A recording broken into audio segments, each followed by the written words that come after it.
Hello, this is Stalnaker with Hub Culture, and we're at the C2ES event at Climate Week NYC, going into its 5th year.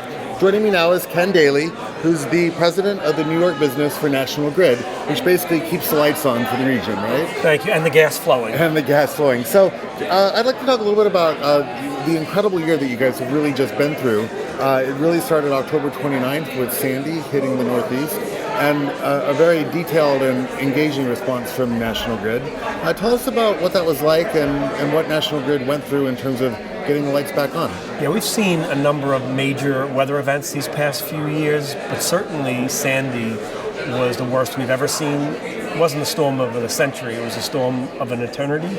And for us, the impact was on our gas system. Mm-hmm. So National Grid is the gas company in downstate New York, on Long Island, Brooklyn, Queens, Staten Island. And what we saw is about 140,000 of our customers had their gas equipment damaged. So it wasn't only the damage to our infrastructure, it was the damage to our customers. What we did is we brought in 50 utilities from around the United States. So National Grid and 49 other companies worked on restoring the service. And that took us about 1 week to get our system restored to make sure the gas could be provided to our customers.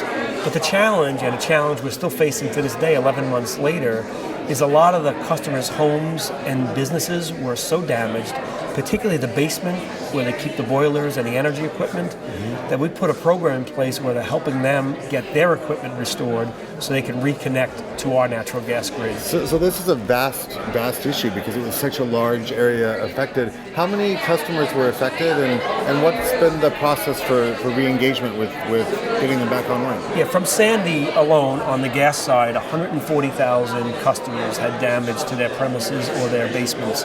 So again, that first week we restored our system.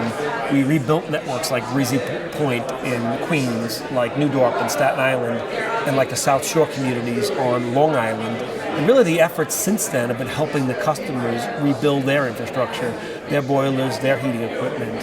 One of the programs we came up with was a Sandy Relief Program, an emergency program where National Grid is giving economic development grants to customers to help them reopen their businesses. And I understand that those grants in many cases have actually been the difference between a business being able to reopen and not reopen. Is that right? Absolutely. We've now given grants to hundreds of businesses, and we've helped those businesses reopen and bring back 5,000 jobs to the local communities.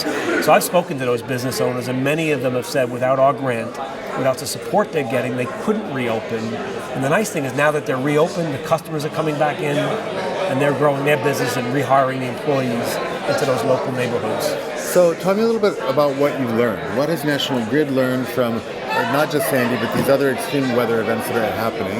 And how's that affected your scenario planning and the work that you're doing around the subject of climate at large? Yeah, so we've learned a lot from these recent weather events. I think the first thing we've learned is that the preparations we had in place were critical to allow us to quickly restore our system. And we're going to, going forward, restore it even more quickly. I think secondly, we've learned how important it is for us to be local and present in those communities. So during Sandy, if you can imagine, we opened 8 temporary customer offices.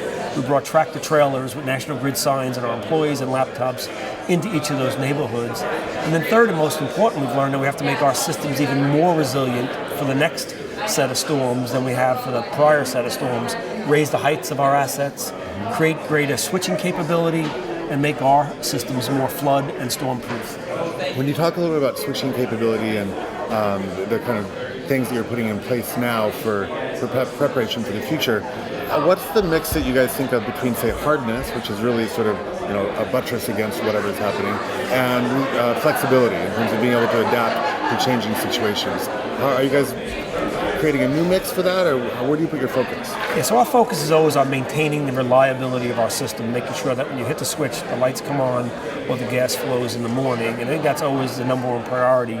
Having said that, when we built these systems, they were built without the benefit of the knowledge of the recent storms we're having. Some of them were built 75 years ago, right? 75 to 100 years ago. So in our new designs, we're giving our systems both more hardness, so raising the assets, building better protection mechanisms, but also much greater flexibility. So in the event that we do lose part of the system, we can more quickly bring customers on one at a time rather than having to bring a whole block on at once.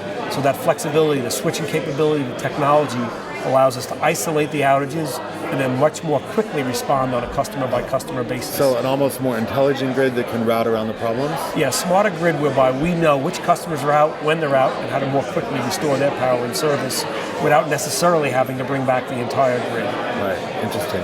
Thank you very much.